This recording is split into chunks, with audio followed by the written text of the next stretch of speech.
Hello mga idol. So ang gagawin natin ngayon mga idol, aalagaan natin itong ibon mga idol.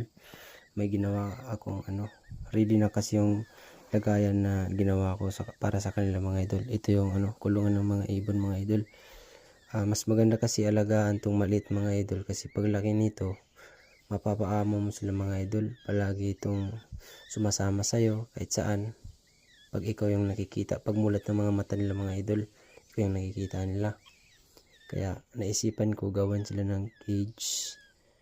Tapos yan, ilalagay ko sila dun. So shout out pala sa mga mahilig yan sa ibon. Ayan mga idol. So ilalagay na natin. Ito yung lagayan nila mga idol. Diyan ko ilalagay mga idol.